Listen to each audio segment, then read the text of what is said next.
Transnational corporations versus multinational corporations, TNC versus MNC, यही इस video में हम डिस्कस करने वाले हैं। नमस्कार दोस्तों, मेरा नाम है सोनू सिंह और आप देख रहे हैं सोनू सिंह पीपीटी वाले। आज की इस वीडियो में हम डिस्कस करने वाले हैं टीएनसी वर्सेस एमएनसीज के बारे में।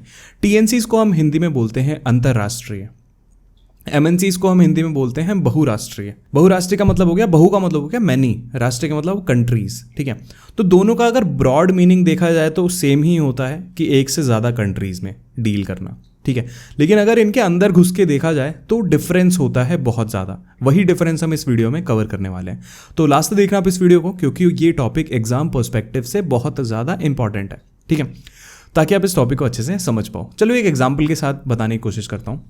ईट फिट मान लो एक कंपनी है जो एक हेल्दी स्नैकिंग में डील करती है, हेल्दी स्नैक्स बनाती है। वो उसका जो हेडक्वार्टर है वो इंडिया में है, जो उसका स्पेशलाइजेशन है वो हेल्थ फोकस्ड स्नैक्स बनाने में है, बेवरेजेस बनाने में है, रेडी टू ईट मील्स बनाने में है। ठीक है, ये सारी चीज़ें ईट फिट कंपनी करती है। और इसका जो ऑपरेशन है या जो इसका सेलिंग है वो बहुत सारी कंट्रीज़ में है। इंडिया में तो है ही है, फ्रांस में है, यूनाइटेड स्टेट्स में है, ब्राज़ील में है, साउथ अफ्रीका में है। ठीक है, अब ईट फिट क्या क्या स्ट्रैटेजीज यूज़ करती है अपने जो भी बिजनेस है उसको करने के लिए। सबसे पहले ईट फिट करती है global production and sourcing. Eat fit ने बोल दिया भैया इंडिया में हम बस ऑर्गेनिक स्पाइसेस को सोर्स करेंगे और इंग्रेडिएंट्स को सोर्स करेंगे। ठीक है, मतलब बहुत सारी जगहों से कुछ कुछ सामान लेके प्रोडक्शन करना। ठीक है, जैसे कि मान लो इंडिया से उसने ले लिया ऑर्गेनिक स्पाइसेस, क्योंकि यहाँ पे मसाले वसाले मस्त मिल जाते हैं, इंग्रेडिएंट्स मिल जाते हैं। ब्राज़ील से उसने बोला कि ऑर्गेनिक फ्रूट जूस वहाँ पे बहुत तगड़े होते हैं, ऐसे फ्रूट्स का वहाँ पे खेती बहुत अच्छा होता है, तो वहाँ से ऑर्गेनिक फ्रूट जूस मंगा लेंगे। फ्रांस बहुत ज़्यादा स्पेशलाइज्ड है रिसर्च एंड डेवलपमेंट में, तो रिसर्च एंड डेवलपमेंट हम फ्रांस से कर लेंगे। ठीक है, तो ये कंपनी सबसे पहले अपने ग्लोबल प्रोडक्शन और सोर्सिंग के लिए इन 3 कंट्रीज़ को चुनती है। उसके बाद वो लोकल अडेप्टेशन एंड कस्टमाइजेशन करती है। इसको मैंने हाईलाइट कर रखा है फॉर अ रीज़न, वो आगे आपको पता चलेगा। ठीक है, लोकल अडेप्टेशन एंड कस्टमाइजेशन का मतलब अगर वो इंडिया के लिए मान लो कोई स्नैक्स बना रही है तो वो इंडियन टेस्ट डालने की कोशिश करेगी उसमें, जैसे कि दाल बना देगी, जैसे फ्राइड दाल हो गई, करी डिशेज़ हो गई जो हेल्दी हो गई। ठीक है, उसके बाद अगर वो फ्रांस में कर रही है वो चीज़ सेम, मतलब अगर फ्रांस के लोगों के लिए बना रही है तो वहाँ के लोगों के लिए लोकली बनाएगी वो सारी चीज़ें। ठीक है, फ्रांस के लोगों के लिए जैसे कि ऑर्गेनिक प्रोडक्ट्स हो गए, जैसे कि ऑर्गेनिक चीज़ हो गई, ब्रेड्स हो गए, वो बहुत ज़्यादा खाते हैं फ्रांस के लोग। उसके बाद यूएस में अगर वो देखेगी तो हर एक मार्केट के लिए वो अलग अलग चीज़ें बनाएगी। उसको बोलते हैं लोकल अडेप्टेशन एंड कस्टमाइजेशन, हर एक मार्केट के लिए अलग तरीके से कस्टमाइज़ करना। ठीक है, नाम ईट फिट रहेगा, कॉन्सेप्ट सेम रहेगा। यूएस के लिए हेल्थ फोकस स्नैक्स बनाएगी, प्रोटीन बार्स बनाएगी, ग्लूटेन फ्री स्नैक्स बनाएगी। ठीक है, ये एक स्ट्रैटेजी हो सकती है। उसके बाद हो सकता है इंटीग्रेटेड ग्लोबल मैनेजमेंट, एक डिसेंट्रलाइज्ड डिसीजन मेकिंग होगा। जैसे मान लो यूएस में एक उसकी सब्सिडरी है तो यूएस के सारे डिसीजन वो यूएस की सब्सिडरी ले सकती है। ऐसा नहीं है कि वो इंडिया के में अगर कोई हेडक्वार्टर है ईट फिट का तो इंडिया से ही सारे डिसीजन जाएंगे, नहीं।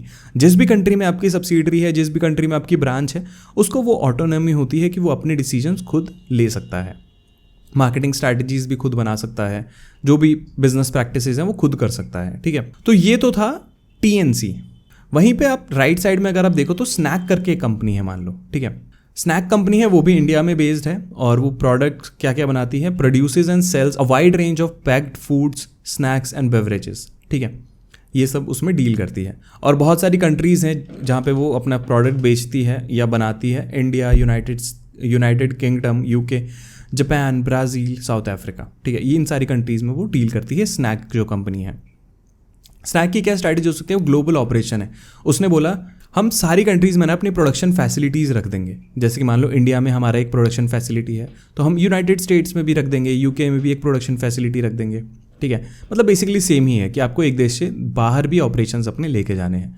उसके बाद होता है स्टैंडर्डाइज प्रोडक्ट। ये है गौर करने वाली बात। मैंने बताया था ये लेफ्ट साइड में मैंने लोकल अडेप्टेशन कस्टमाइजेशन को हाईलाइट क्यों किया हुआ है, क्योंकि जो स्नैक कंपनी है वो स्टैंडर्डाइज प्रोडक्ट यूज़ करती है, वो one size fit all technique use करती है। वो एक प्रोडक्ट बनाती है, उसी को हर कंट्री में बेचती है। वो ऐसा नहीं है कि हर कंट्री के हिसाब से लोकल अडेप्ट करती है, वहाँ के कस्टमर्स को क्या पसंद है ना पसंद है, ना जी ना। इंडिया में जो प्रोडक्ट बनाया है उसमें ही थोड़ा सा माइनर सा इन्नू सा चेंज करके यूएस में भेज देगी। वही प्रोडक्ट साउथ अफ्रीका में जा रहा है, वही ब्राज़ील में जा रहा है। ठीक है, बहुत माइनर एडजस्टमेंट कर दिए तो कर दिए, लेकिन सेम प्रोडक्ट्स ही होते हैं। और यहाँ पे होता है सेंट्रलाइज्ड डिसीजन मेकिंग। यहाँ पे ऐसा नहीं होगा कि भैया यूएस में आपकी कोई सब्सिडरी है तो यूएस को बोल दिया कि भैया अपने डिसीजन खुद लो, नहीं। आपका कंपनी जो हेडक्वार्टर जो है आपका, वो आपका इंडिया में है, तो इंडिया आपको बताएगा कि आपको प्रोडक्ट डेवलपमेंट कैसे करना है, कैसे की डिसीजंस लेने हैं, कैसे ब्रांडिंग करनी है, कैसे स्ट्रैटेजीज बनानी है, ठीक है। और हेडक्वार्टर ही सारी स्ट्रैटेजीज बना के देता है आपको, लोकल सब्सिडरी बस उस स्ट्रैटेजीज को फॉलो करती हैं। अगर मान लो किसी और कंपनी, किसी और कंट्री में आपका बिजनेस है तो आप उसको बस फॉलो करोगे, एक तरह से आपको हेडक्वार्टर से ऑर्डर मिलता है। लेकिन वहीं अगर टीएनसी में देखा जाए तो टीएनसी में होता है इंटीग्रेटेड ग्लोबल मैनेजमेंट, ठीक है। हर एक कंट्री को ऑटोनॉमी होती है अपने डिसीजंस लेने की, हर एक कंट्री में जो भी आपकी सब्सिडरी है, ये कंपनी की ब्रांच है, ठीक है।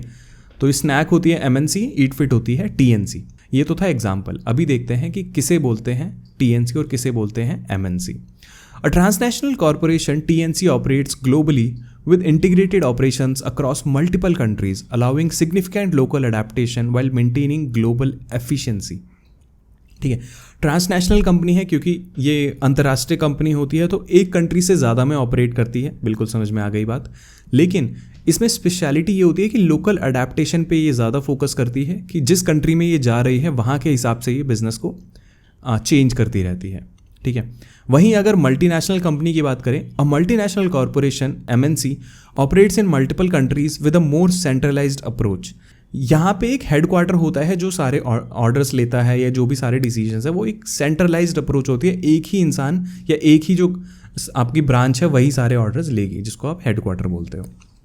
Offering standardized products and making key decision at its headquarters, with local subsidiaries primarily responsible for executing these strategy। जो हमने पढ़ा था कुछ डिफरेंस नहीं है इसमें। एक स्टैंडर्डाइज प्रोडक्ट बनाओगे, one size fit all technique use करोगे, ठीक है। और हेडक्वार्टर से जो भी डिसीजन आएंगे आप चुपचाप मुंह बंद करके उसको फॉलो करोगे, उसको बोलते हैं एमएनसी।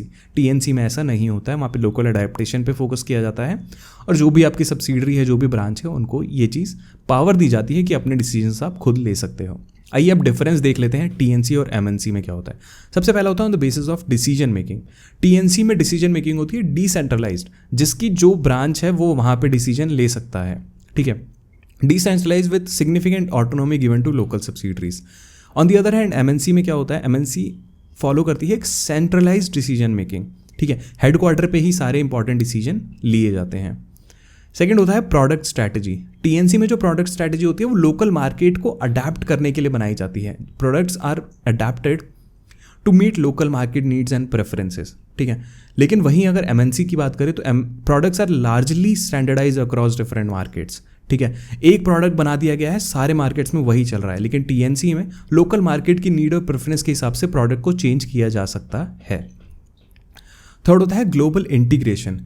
टीएनसी में high level of global integration देखा जाता है क्योंकि वहाँ के सारे रीजन्स आपस में मिलजुल के काम करते हैं, ठीक है। और वहीं अगर एमएनसी की बात की जाए तो यहाँ पे ग्लोबल इंटीग्रेशन नहीं है कोई। यहाँ पे बस एक बॉस बैठा हुआ है, जैसे कि मान लो आपका हेडक्वार्टर इंडिया में है, तो इंडिया से जितने भी डिसीजन लिए जा रहे हैं, जितने भी ऑर्डर दिए जा रहे हैं, बाकी कंपनीज उनको आंख बंद करके बस फॉलो कर रही है। तो एक इंडिविजुअल कंट्री पे के ऑपरेशंस पे ध्यान दिया जाता है। यहाँ पे सारी कंट्री के हिसाब से अलग अलग ऑपरेशंस नहीं बनाए जाते हैं।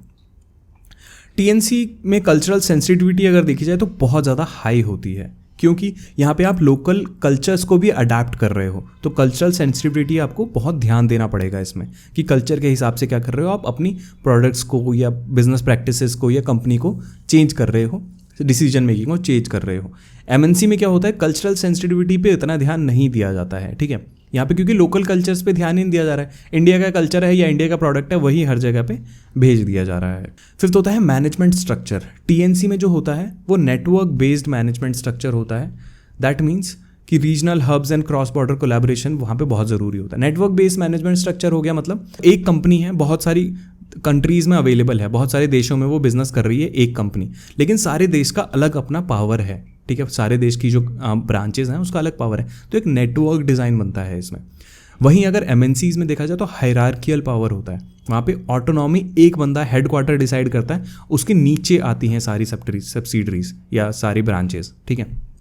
तो इस तरीके का मैनेजमेंट स्ट्रक्चर होता है यहाँ पे। हायरार्की का मतलब वही हो गया कि सबसे ऊपर आपका एक बॉस बैठा हुआ है, उसके नीचे भैया आप बैठे हुए हो, ठीक है, और आप उसको बस फॉलो कर रहे हो जो भी वो बोल रहा है। लेकिन यहाँ पे टीएनसी में ऐसा नेटवर्क बेस्ड होता है कि सब अपने अपने पॉइंट्स रख सकते हैं अपने हित के लिए। लास्ट डिफरेंस होता है on the basis of marketing approach. TNC में एक टेलर्ड मार्केटिंग स्ट्रैटेजी यूज़ की जाती है ताकि जिस कंट्री में आप जा रहे हो बिजनेस करने के लिए वहाँ के टेस्ट एंड प्रेफरेंसेस को आप मैच कर सको। टेलर्ड का मतलब अपने हिसाब से आप चेंज कर रहे हो, उसको अपने हिसाब से चेंज कर रहे हो, ठीक है, या उस कंट्री के हिसाब से चेंज कर रहे हो। एमएनसी में क्या होता है कि यूनिफॉर्म मार्केटिंग स्ट्रैटेजी होती है with minor adjustments for local markets, ठीक है, समझ गए।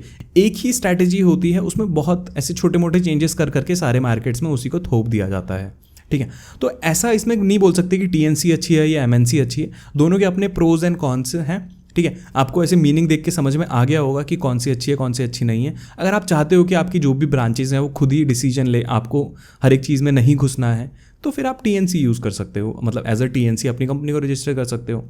अगर आपको चाहते हो कि भैया सारा कंट्रोल आप खुद रखो अपने पास, तो आपकी जितनी ब्रांचेज हैं उसको आप कंट्रोल में रख सकते हो और फिर अपने आप को एज एन एमएनसी दिखा सकते हो, मल्टीनेशनल कॉरपोरेशन।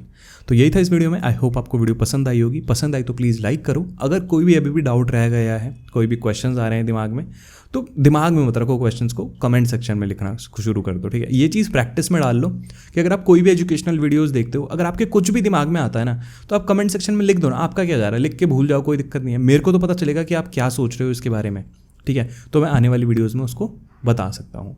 तो लाइक हो जानी चाहिए वीडियो। लाइक हो गई हो तो प्लीज़ सब्सक्राइब भी करते हुए जाना। सब्सक्राइब पे थोड़ा सा ओपन हैंड रखो, ठीक है, खुला हाथ रखो और सब्सक्राइब दबा के किया करो आजकल। मिलता है आपसे नेक्स्ट वीडियो में, तब तक के लिए goodbye, take care, have a nice day.